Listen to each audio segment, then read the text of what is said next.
তাহলে দেখ, রেগুলেটরি অ্যাক্টের মধ্যে কোনটা কোনটা জরুরি পেয়েছি, যে দ্বৈত শাসনের অবসান, governor general of Bengal governor general of British territories of ইন্ডিয়ায় পরিণত হয়েছে। থার্ড থিং কি পেয়েছি, কলকাতায় সুপ্রিম কোর্ট প্রতিষ্ঠা হয়েছে। বোঝা গেল? নেক্সট, এবার 2 নম্বর লিখবি পিটস অ্যাক্ট। 2 নম্বর লিখবি পিটস অ্যাক্ট। আচ্ছা, পিটস অ্যাক্ট 1784। এখানে বেশি কিচ্ছু লাগবে না, শুধু এই কথাটা লিখে রাখ, গভর্নর জেনারেলের এক্সিকিউটিভ কাউন্সিলে গভর্নর জেনারেলের এক্সিকিউটিভ কাউন্সিলে 3 জন সদস্য যোগ করা হয়। কি বললাম, বোঝা গেল? ক্লিয়ার হয়েছে?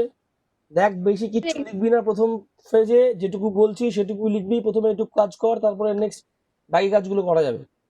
তাহলে প্রথম একটা ছিল 1773-এর রেগুলেটিং অ্যাক্ট, দ্বিতীয় একটা ছিল 1784-র পিটস অ্যাক্ট। পিটস অ্যাক্টে কি বললাম, 3 জন মেম্বার অ্যাড করছে গভর্নর জেনারেলের এক্সিকিউটিভ কাউন্সিল। হলো? নেক্সট, এবার পরবর্তী একটা চলে আয়,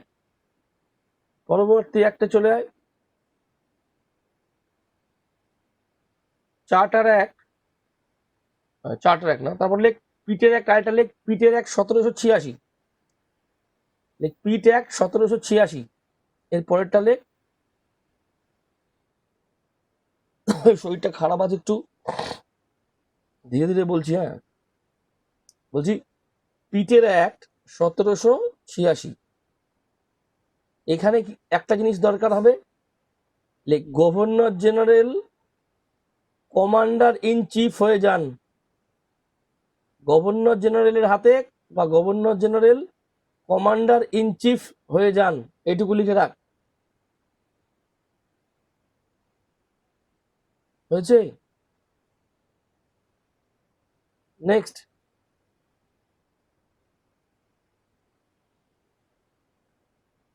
পরেরটা লেখ চার্টার অ্যাক্ট 1793। আমরা জানি 20 বছর পর পর 4টে চার্টার অ্যাক্ট হয়েছিল, তো চার্টার অ্যাক্ট 1793 বলে হেডিং কর, চার্টার অ্যাক্ট 1793। এই চার্টার অ্যাক্ট 1793 এর গুরুত্বপূর্ণ পয়েন্টস যেগুলো, সেগুলো 1 নম্বর 2 নম্বর করে লিখবি। 1 নম্বর পয়েন্ট লিখবি, কোম্পানি 20 বছরের জন্য মনোপলি ব্যবসার অধিকার পায়। কোম্পানি 20 বছরের জন্য মনোপলি ব্যবসার অধিকার পায়। এই মনোপলি শব্দটা তোদের দরকার হবে, হোয়াট ইজ মনোপলি। দুটো আছে, একটা শব্দ হচ্ছে মনোপলি, তোরা ইকোনমিক্স যখন পড়বি, একটা হচ্ছে অ্যালিগোপলি। মনোপলি ব্যবসার মনোপলি অধিকার পায়, মনোপলি ব্যবসার অধিকার পায়। দুটো শব্দ আছে, একটা মনোপলি, একটা অ্যালিগোপলি। এই শব্দ দুটো খাতার পাশে লিখে রাখ। মনোপলি মানে একচ্ছত্র ব্যবসা, মানে যে ব্যবসা করছে তার সে একাই ব্যবসা করছে। আর অ্যালিগোপলি মানে বহু ব্যবসা। বহু ব্যবসা বলতে কি বোঝায়, যে অনেকে মিলে ব্যবসা করছে, একচ্ছত্রতা নেই সেখানে। পরের পয়েন্ট লেখ, আরেকবার বলুন মনোপলি আর অলিগোপলিটা। মনোপলির বিষয় হচ্ছে একচ্ছত্র ব্যবসা। মনে কর কোনো জায়গায় কোনো একটা জিনিসই বিক্রি হয়, একটা কোম্পানি বিক্রি করে, বা যা বিক্রি করে একটা কোম্পানি বিক্রি করে, সেক্ষেত্রে বলা হয় তার মনোপলি ব্যবসা। কিন্তু যদি কোনো জায়গায় যদি অনেকগুলো কোম্পানি মিলে একটা জিনিস বা একাধিক জিনিস বিক্রি করে, তখন তাকে বলা হয় অ্যালিগোপলি।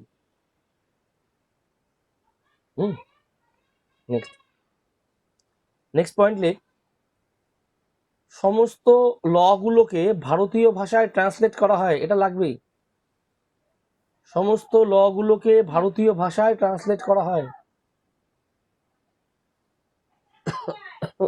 1 সেকেন্ড হোল্ড কর, দাঁড়া, ওষুধ খাই।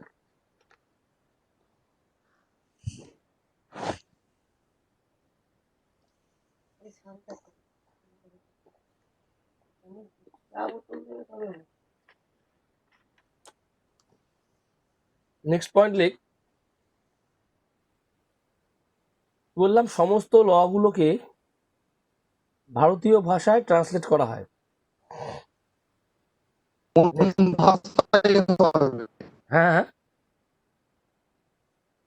আরেকবার বল শুভজিৎ। ভারতীয় কোন ভাষায়, মানে হিন্দি না ইংলিশ? ভারতীয় ভাষা তখন ছিল সংস্কৃত আর হিন্দি মেশানো। সংস্কৃত। হুম। Okay. আর কখনো, আর মুসলিমরা যখন ছিল তখন পার্সি ছিল। তো এই 3 রকম ভাষাতেই ট্রান্সলেট করে দেওয়া হয়েছিল একে। বেশ, পরেরটা বলি। এবার লেখ চার্টার অ্যাক্ট 1793 গেল 1813। Charter act 1813। এই চার্টার অ্যাক্ট 1813 হেডিং কর, হেডিং করে কয়েকটা জিনিস লেখ। প্রথম পয়েন্ট লেখ চার্টার চার্টার অ্যাক্টের ক্ষেত্রে লেখ, লেখ, শিক্ষার জন্যে, শিক্ষা, ভারতীয়দের শিক্ষার জন্যে বার্ষিক 1 লক্ষ টাকা অনুদান দেওয়া হয়। এটা খুব গুরুত্বপূর্ণ, এটা মাঝে মাঝেই পরীক্ষায় আসে। প্রশ্নটা কেমন করে আসে বলে দিই। কোন অ্যাক্টের মাধ্যমে ইস্ট ইন্ডিয়া কোম্পানি ভারতীয়দের জন্য বার্ষিক 1 লক্ষ টাকা শিক্ষাক্ষেত্রে অনুমোদন করেছিল? তাহলে আনসার হবে কি, চার্টার অ্যাক্ট 1813। হয়ে গেল। তাহলে কি বললাম, যে ভারতীয়দের শিক্ষা খাতে 1 লক্ষ টাকা বার্ষিক অনুদান মঞ্জুর হয় 1813 চার্টার অ্যাক্টের মাধ্যমে। নেক্সট যেটা লাগবে সেটা হচ্ছে খ্রিস্টান মিশনারিরা, মানে খ্রিস্টীয় ধর্মপ্রচারকরা ভারতে আসার অনুমোদন পায় এবং ধর্মপ্রচারের অনুমোদন পায়। এর আগে কিন্তু খ্রিস্টান মিশনারিরা ভারতে এসে ধর্মপ্রচারের অনুমোদন পায়নি। 1813 চার্টার অ্যাক্টের মাধ্যমে কিন্তু খ্রিস্টান মিশনারিরা প্রথম ভারতে এসে খ্রিস্ট ধর্ম প্রচারের অনুমোদন পায়। তাহলে এই দুটো পয়েন্ট লিখবি চার্টার অ্যাক্ট 1813-র মধ্যে। বোঝা গেল? তাহলে চার্টার অ্যাক্ট 1813-র মধ্যে এই দুটো পয়েন্ট আমরা লিখে নেবো। কি কি? একটা হচ্ছে বার্ষিক 1 লক্ষ টাকা অনুদান দেওয়া হয়, আর একটা হচ্ছে খ্রিস্টান মিশনারিরা ভারতে ধর্ম প্রচারের অনুমোদন পায়। এবার দেখবো চার্টার অ্যাক্ট 1833। চার্টার অ্যাক্ট 1833-এ কি কি পয়েন্টস জরুরি দেখে নিই একবার আমরা। দাঁড়া,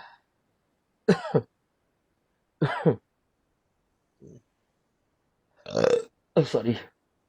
সবচেয়ে গুরুত্বপূর্ণ বিষয় হলো চার্টার অ্যাক্ট 1833 যা হলো সেটা হচ্ছে governor general of Bengal. Governor general of Bengal পরিণত হন গভর্নর জেনারেল অফ ইন্ডিয়াতে। গভর্নর জেনারেল অফ বেঙ্গল কিসে পরিণত হন? গভর্নর জেনারেল অফ ইন্ডিয়াতে পরিণত হন। এটা খুব গুরুত্বপূর্ণ প্রশ্ন, এটা মাঝে মাঝে আসে। কোন অ্যাক্টের মাধ্যমে বাংলার গভর্নর জেনারেল ভারতের গভর্নর জেনারেলে পরিণত হয়েছিলেন? উত্তর হবে 1833-এর চার্টার অ্যাক্ট। বুঝে গেল? আর কে ছিলেন? কে ছিলেন বলতে হচ্ছে উইলিয়াম বেন্টিং। তাহলে প্রশ্ন আসে বাংলার শেষ গভর্নর জেনারেলকে, আনসার হবে উইলিয়াম বেন্টিং। ভারতের প্রথম গভর্নর জেনারেলকে, তাও আনসার হবে উইলিয়াম বেন্টিং। বোঝা গেল? তাহলে উইলিয়াম বেন্টিং ছিলেন বাংলার শেষ গভর্নর জেনারেল, আবার ছিলেন ভারতের প্রথম গভর্নর জেনারেল। ক্লিয়ার? এইবার দেখ, একজন করে ল মেম্বার এক্সিকিউটিভ কাউন্সিলে অ্যাড করে দেওয়া হয়। এটা আমি ভাবে লেখ, গভর্নর জেনারেলের এক্সিকিউটিভ কাউন্সিলে। এভাবে লেখ, চার্টার অ্যাক্ট 1833-এর সেকেন্ড পয়েন্ট লেখ। এটা 1 নম্বর পয়েন্ট, এটা হচ্ছে 2 নম্বর পয়েন্ট। লেখ, গভর্নর জেনারেলের এক্সিকিউটিভ কাউন্সিলে একজন ল মেম্বারকে যুক্ত করা হয়। একজন ল মেম্বারকে যুক্ত করা হয়। বললাম, বুঝতে পেরেছিস? গভর্নর জেনারেলের এক্সিকিউটিভ কাউন্সিলে একজন ল মেম্বারকে যুক্ত করা হয়।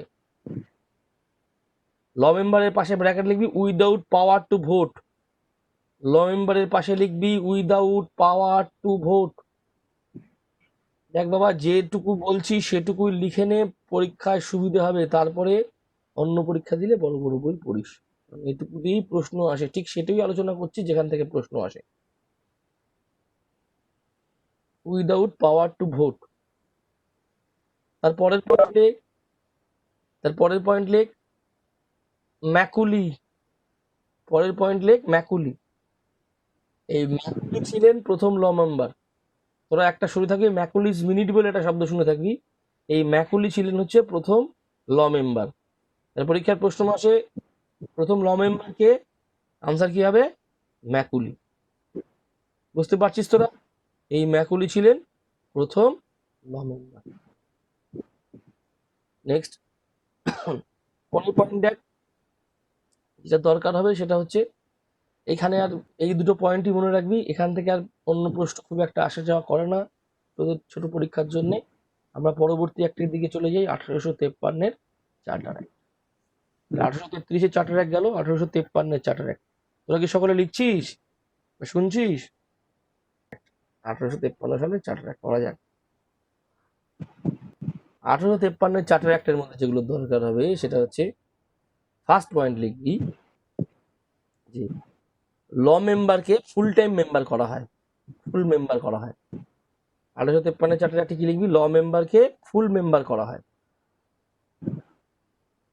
বুঝছিস? নেক্সট লিখবি ঠিক এই ভাষায় লিখবি লেজিসলেশনকে, এই শব্দটাকে লিখ, আমি পরে বুঝিয়ে দিচ্ছি কি বলছি। লেজিসলেশনকে, এই যে শব্দটা দেখতে পাচ্ছিস লেজিসলেশন, লেজিসলেশনকে এক্সিকিউটিভ ফাংশন থেকে আলাদা করা হয়।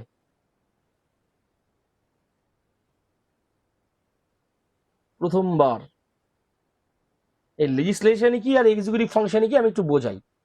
মনে কর বর্তমান সময় দিয়ে একটু বুঝিয়ে দিই।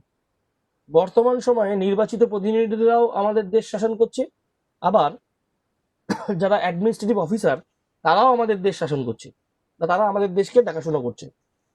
তো এই দুটো জিনিস আলাদা হয়েছিল এই 1853-এর চার্টার অ্যাক্টে। মানে আগে যারা লেজিসলেশন দেখতো, মানে নির্বাচিত প্রতিনিধি যারা ছিল তারাই অ্যাডমিনিস্ট্রেশন বা এক্সিকিউটিভ বিষয়গুলো দেখতো। কিন্তু এর পরবর্তী ক্ষেত্রে কি হয়? পরবর্তী ক্ষেত্রে এই লেজিসলেশনকে এক্সিকিউটিভ ফাংশন থেকে আলাদা করা হয়। লেজিসলেশনের লেজিসলেটিভ ফাংশন থাকবে, এক্সিকিউটিভ ফাংশন থাকবে। যেমন মনে কর পার্লামেন্টটা হচ্ছে আমাদের লেজিসলেশন। কেউ না বুঝলে জিজ্ঞাসা করবি, কি বললাম বুঝতে পেরেছিস? পার্লামেন্টটা আমাদের সরি লেজিসলেশন।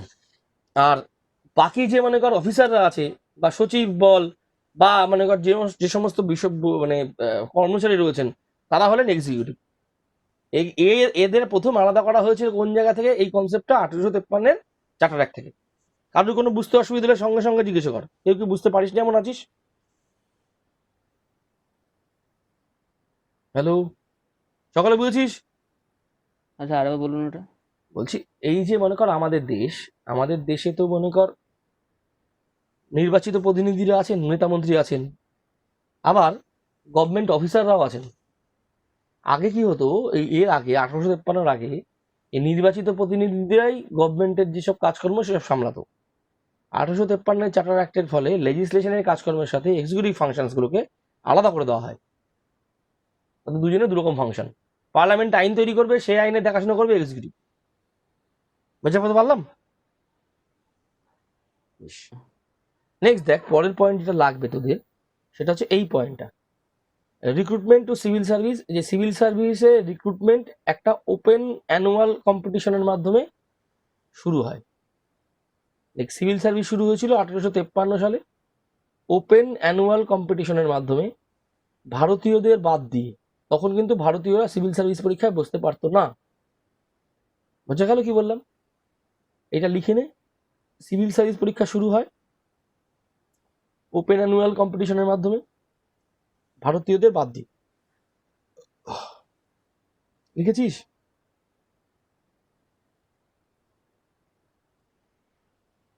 এইখানে আরেকটা পয়েন্ট তোরা অ্যাড করবি যেটা এই বইতে নেই, সেটা হচ্ছে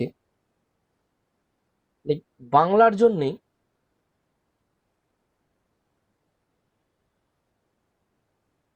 পৃথক গভর্নর নিয়োগ করা হয়।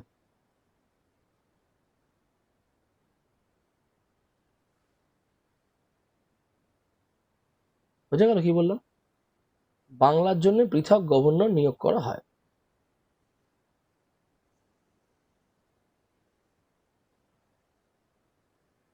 হলো? পরবর্তী একটা যাই। হ্যাঁ রে, লিখে নিয়েছি সকলে? হ্যাঁ লিখেছি। এটা কিন্তু পরীক্ষায় আসে, পরীক্ষায় এরকম আসে কোন অ্যাক্টের মাধ্যমে বাংলার জন্য আলাদা করে গভর্নর নিয়োগ করা হয়েছিল, সেটা হলো 1853 চার্টার অ্যাক্ট। বেশ, পরেরটা যা বলি আমি এইবার দেখ 1853 ফল পরবর্তী সময়ে একটা কাণ্ড ঘটে গেছিল ভারতবর্ষে। ভারতবর্ষে কি কাণ্ড ঘটে? সিপাহী বিদ্রোহ শুরু হয়ে যায়। এই সিপাহী বিদ্রোহের ফলে ব্রিটিশ ক্রাউন বুঝতে পারে যে একটা কোম্পানির হাতে শাসনভার ছেড়ে রাখা যাবে না। একটা কোম্পানির হাতে শাসনভার ছেড়ে রাখলে এইটাকে আর মেনটেন করা যাবে না। সেই জন্য ক্ষমতা কি করা হয়? হস্তান্তর করে দেওয়া হয়। ইস্ট ইন্ডিয়া কোম্পানি থেকে ক্ষমতা হস্তান্তর করে কার কাছে পাঠানো হয়? ব্রিটিশ ক্রাউনের কাছে পাঠানো হয়। এইবার আমরা দেখব ব্রিটিশ ক্রাউনের কাছে যাওয়ার পরে যে অ্যাক্টস অ্যামেন্ডমেন্টস গুলো হয়েছে সেগুলোতে কি কি জিনিস জরুরি আমাদের সেগুলো জানবো। এবার লিখে নে, হেডিং কর, acts under British crown. Acts under British crown 1857 থেকে 1947 1950। দিয়ে প্রথমে লিখবি government of India act 1858। First point লিখবি গভর্নমেন্ট অফ ইন্ডিয়া অ্যাক্ট 1858। দিয়ে এবার যে যে পয়েন্টগুলো জরুরি সেগুলো আমি বলছি।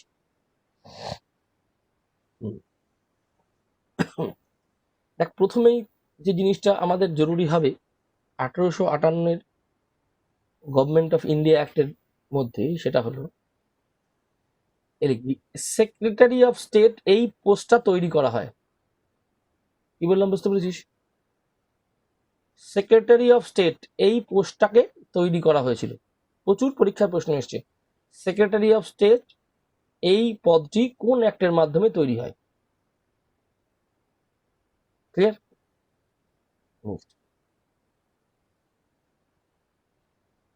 সেকেন্ড দেখ, পরেরটা দেখ, 15 জন সদস্যের কাউন্সিল বা পরিষদ, যার নাম ইন্ডিয়ান কাউন্সিল, সেটা তৈরি হয়। জন সদস্যের পরিষদ বা কাউন্সিল বা ইন্ডিয়ান কাউন্সিল তৈরি হয়। হয়েছে? পরের যেটা দরকার হবে এখানে, আর এই মধ্যে তোদের খুব বেশি কিছু লাগবে না তোদের। তাহলে দুটো জিনিস দেখলি, একটা সেক্রেটারি অফ পদের সৃষ্টি, সেক্রেটারি অফ স্টেট, আর একটা দেখলি 15 সদস্যের পরিষদ যার নাম ছিল ইন্ডিয়ান কাউন্সিল, সেটা তৈরি হয়েছিল। নেক্সট দেখ, Indian council act 1861। Indian council act 1861 এর মধ্যে গুরুত্বপূর্ণ বিষয় সেটা হলো এইটা দেখে নি, এক সেকেন্ড। ভাইসরয় অর্ডিন্যান্স জারি করতে পারবে। ও সরি, আরেকটা জিনিস ভুলে গেলাম, একটা জিনিস লিখে নে। এখানে একটা মহা গলতি করে ফেলেছি। 1858 অ্যাক্টের ওখানে একটা লিখে নে যে গভর্নর জেনারেল পদটাকে ভাইসরয় করে দেওয়া হয়। গভর্নর জেনারেল পদটাকে ভাইসরয় পদে রূপান্তরিত করা হয়, বলতে ভুলে গেলাম। 1858 অ্যাক্টের ওখানে আরেকটা কথা লিখে নে, গভর্নর জেনারেল পদটাকে ভাইসরয় নাম দেওয়া হয়।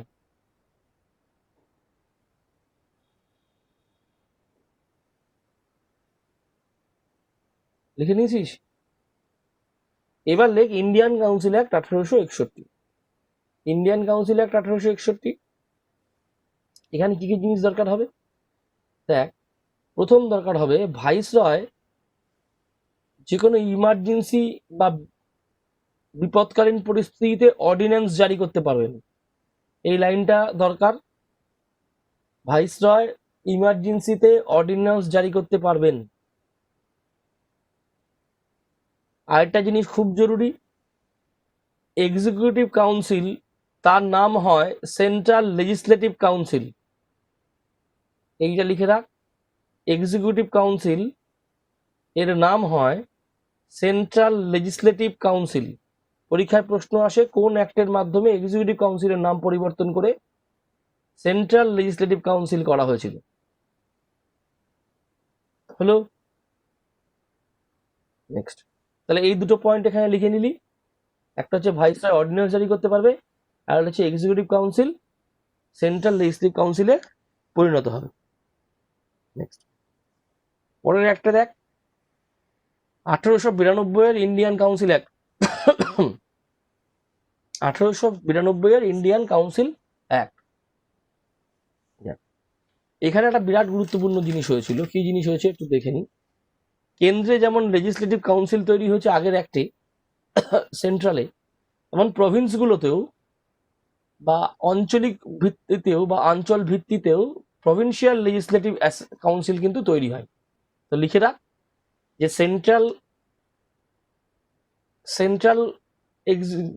এক্সিকিউটিভ কাউন্সিলের সঙ্গে সঙ্গে লেজিসলেটিভ কাউন্সিলের সঙ্গে সঙ্গে প্রভিন্সিয়াল লেজিসলেটিভ কাউন্সিলও তৈরি হয়। সেন্ট্রাল লেজিসলেটিভ কাউন্সিলের সঙ্গে সঙ্গে প্রভিন্সিয়াল লেজিসলেটিভ কাউন্সিলও তৈরি হয়। ঠিক এইভাবে লিখে রাখ, সেন্ট্রাল লেজিসলেটিভ কাউন্সিলের সঙ্গে সঙ্গে প্রভিন্সিয়াল লেজিসলেটিভ কাউন্সিলও তৈরি হয়। কোন অ্যাক্টের মাধ্যমে? 1892 এর ইন্ডিয়ান কাউন্সিল অ্যাক্টের মাধ্যমে। পরবর্তী লেখ, এর ফলে ভারতীয় নেতা যেমন গোপাল কৃষ্ণ গোখলে, আশুতোষ মুখার্জি, রাসবিহারী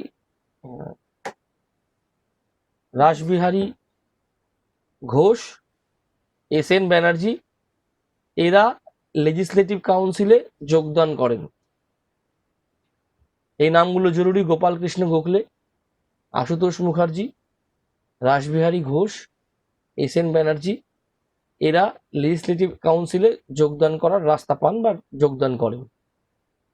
এর আগে কিন্তু ভারতীয়দের কিন্তু লেজিসলেটিভ কাউন্সিলে যাওয়ার খুব একটা রাস্তা ছিল না।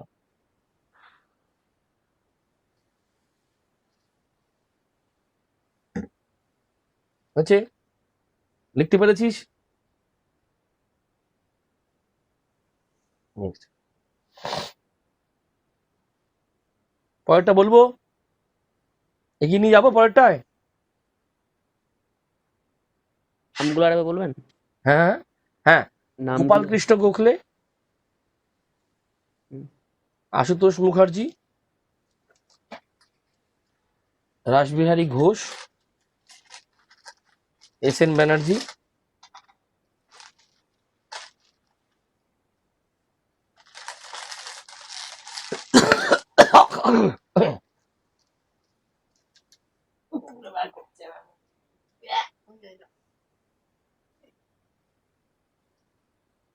লিখেছিস?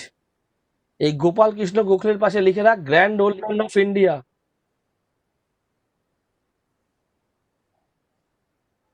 গোপাল কৃষ্ণ গোখলেকে grand old man of India নামে জানা হয়। আর আশুতোষ মুখার্জির পাশে লিখে রাখ বাংলার বাঘ। এই দুটো লাগে, এই দুটো লিখে রাখ। এইবার দেখ, পরের অ্যাক্টের হচ্ছে ইন্ডিয়ান কাউন্সিল অ্যাক্ট 1909, যেটার গালভরা নাম হচ্ছে Morley Minto reforms. Indian council act 1909, যার গালভরা নাম হচ্ছে মর্লে মিন্টো রিফর্মস। ক্লিয়ার? এইবার দেখ, এর মধ্যে লেখ মর্লে হলো সেক্রেটারি অফ স্টেট আর মিন্টো ছিলেন ভাইসরয়। এর মধ্যে প্রথমে লেখ মর্লে ছিলেন সেক্রেটারি অফ স্টেট। আচ্ছা তোরা বলতো সেক্রেটারি অফ স্টেট পদটা কোন অ্যাক্টের মাধ্যমে সৃষ্টি করা হয়েছিল? বলবি কেউ? Government India act 1858। হ্যাঁ, বেশ, তাহলে সেক্রেটারি অফ স্টেট ছিল মর্লে আর মিন্টো ছিল হচ্ছে তখন ভাইসরয়। বেশ, পরের পয়েন্ট লেখ, এইটা খুব জরুরি পয়েন্ট হচ্ছে, লেখ কমিউনাল রিপ্রেজেন্টেশন। এই শব্দটা লিখবি, কমিউনাল রিপ্রেজেন্টেশন, খুব জরুরি শব্দ। কমিউনাল রিপ্রেজেন্টেশন এই অ্যাক্টের মাধ্যমে শুরু হয়। এর অর্থ কি? ধর্মর ভিত্তিতে আলাদা আলাদা ভোটাধিকার, সেপারেট ইলেক্টোরেট ফর মুসলিমস। এই কথাটাও লিখবি, আমি লিখে দিচ্ছি কথাটাকে। কি লিখবি? ধর্মের ভিত্তিতে ভোটের অধিকার, বা এইটা খুব জরুরি, এটা খুব লাগে পরীক্ষায়, এটা হচ্ছে সেপারেট ইলেক্টোরেট ফর মুসলিমদের জন্য প্রথম আলাদাভাবে ভোটাধিকার দান করা হয় ইন্ডিয়ান কাউন্সিল অ্যাক্ট বা পার্লামেন্টারি রিফর্মসের মাধ্যমে। এর ফলে কি এটা কি করেছিল, কমিউনাল রিপ্রেজেন্টেশনকে ইন্ট্রোডিউস করেছিল প্রথম ওরা। হলো, বোঝা গেল, এটা খুব জরুরি। বেশ, নেক্সট দেখ, পরবর্তী একটা চলে মন্টেগু চেমসফোর্ড অ্যাক্ট 1919। খুব জরুরি, পরীক্ষায় ডিরেক্ট কোশ্চেন আসে, মন্টেগু চেমসফোর্ড অ্যাক্ট কবে হয়েছিল। প্রথম পয়েন্ট লিখবি, প্রভিন্সগুলিতে দয়ার্চি সিস্টেম চালু করা হয়। দয়ার্চি সিস্টেম, এই লাইনটা লিখে নে। প্রভিন্সগুলিতে তার আগের পয়েন্টটাতে একটা কি লিখতে বলেছিলে না, কালো একটা দিয়ে লিখে দিলে, ওইটা না লিখতে পারিনি। ওইটা separate electorate for Muslims, separate electorate for Muslims. আর ওই অ্যাক্টের নামটা একটু দেখাও, নিচের দিকে আনো। একটা মর্লেমেন্টো।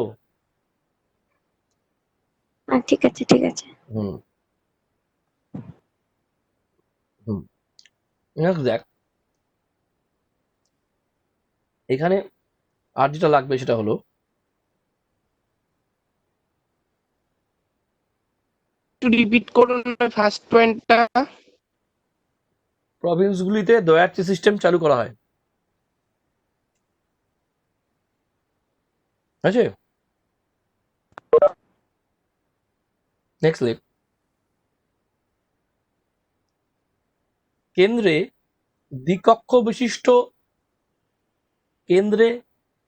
দ্বিকক্ষ বিশিষ্ট আইনসভা বা বাইক্যামেরাল লেজিসলেটর। এই ভাষাটা বা এই শব্দটা খুব গুরুত্বপূর্ণ, তোরা লিখে নে।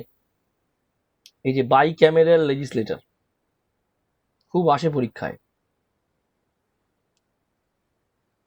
কেন্দ্রে বাইক্যামেরাল লেজিসলেটর প্রথমবারের মতো দেখা যায়।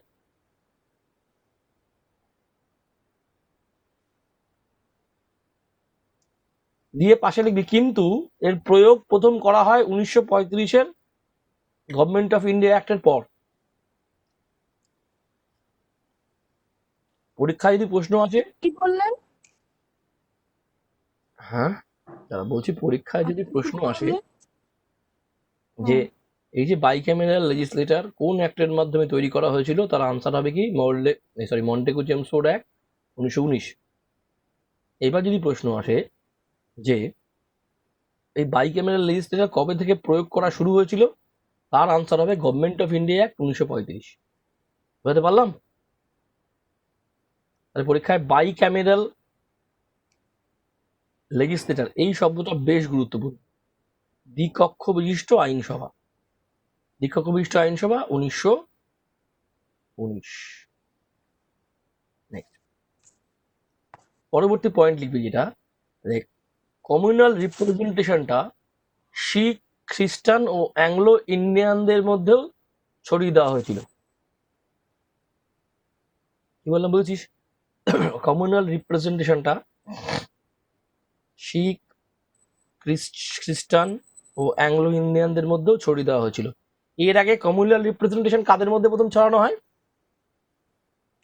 ভারতবর্ষের ইতিহাসে কমিউনাল রিপ্রেজেন্টেশন ব্রিটিশরা প্রথম কাদের মধ্যে করেছিল?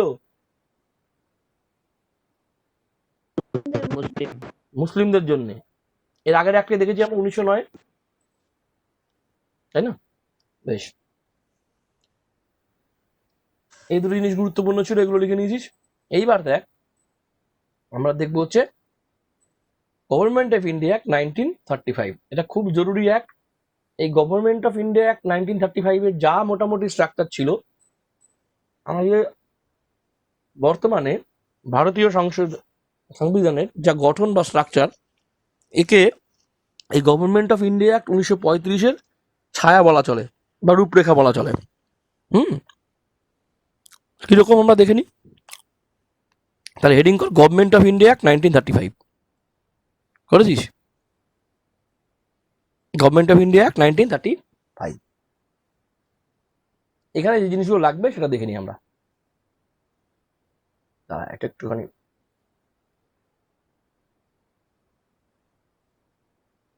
অনেক বড় আছে, দাঁড়া। এক সেকেন্ড, দুবারে করতে হবে। প্রথম পয়েন্ট লেখ, অল ইন্ডিয়া ফেডারেশন তৈরি হয়। এই what is all India federation সেটা তো জানতে হবে। অল ইন্ডিয়া ফেডারেশন বলতে কি বুঝছিস? প্রথম পয়েন্ট লেখ, all India federation.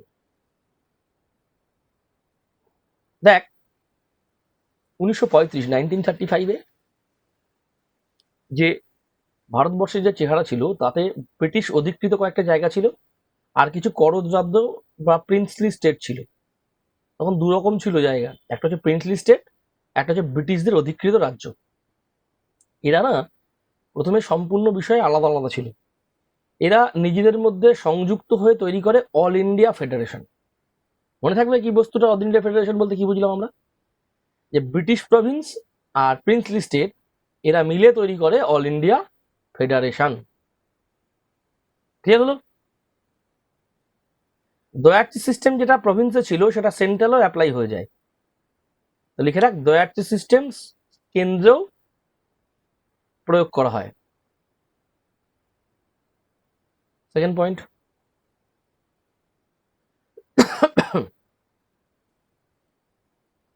Next third point বলি, লিখলি সেকেন্ড পয়েন্টটা? থার্ড পয়েন্ট লিখ, ফেডারেল লেজিসলেটর বা সেন্ট্রাল লেজিসলেটর দুটো কক্ষে ভাগ হয়। দুটো কক্ষে ভাগ হয়, বাইক্যামেরাল ছিল। একটা হচ্ছে কাউন্সিল অফ স্টেট, একটা হচ্ছে ফেডারেল অ্যাসেম্বলি। ঠিক যেমন এখন লোকসভা রাজ্যসভা, তৎকালীন কিন্তু এরকম ছিল। কি ছিল? ফেডারেল লেজিসলেটর, দাদা কালো দিয়ে লিখি ভালো বোঝা যাবে।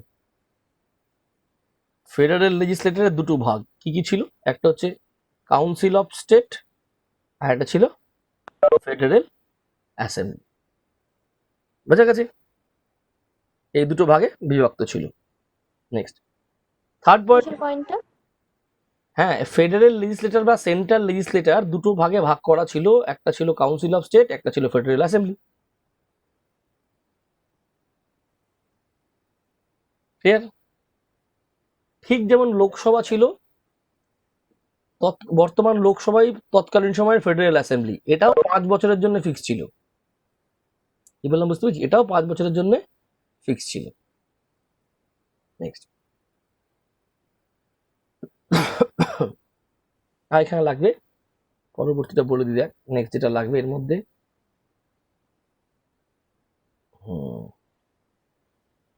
এই না, এখানে এটা লিখবি, বার্মা বর্তমান মায়ানমার এবং এডেন ভারত থেকে আলাদা হয়ে যায়। কি বললাম বুঝতে পেরেছিস? এই অ্যাক্টের মাধ্যমে কি বার্মা, এর আগে বার্মা ভারতের মধ্যেই ছিল, এই বার্মা আর হচ্ছে এডেন, এই দুটো জায়গা সেপারেট হয়ে যায় 1935 গভর্নমেন্ট অফ ইন্ডিয়া অ্যাক্টের মাধ্যমে, ভারত থেকে পৃথক হয়ে যায়। এটা লিখে রাখ, বুঝছি? আরেকটা লিখে রাখ, দুটো নতুন প্রভিন্স ওড়িশা আর সিন্ধ, এই দুটো প্রভিন্স সৃষ্টি করা হয়। ছিল আমাদের গভর্নমেন্ট অফ ইন্ডিয়া অ্যাক্টে 1935 গুরুত্বপূর্ণ বিষয় সমূহ। হ্যাঁ, এবার বলি, দেখ ওদের যেটা করতে হবে, এই যে হিস্টোরিক্যাল ডেভেলপমেন্ট আমরা লিখলাম, এই হিস্টোরিক্যাল ডেভেলপমেন্ট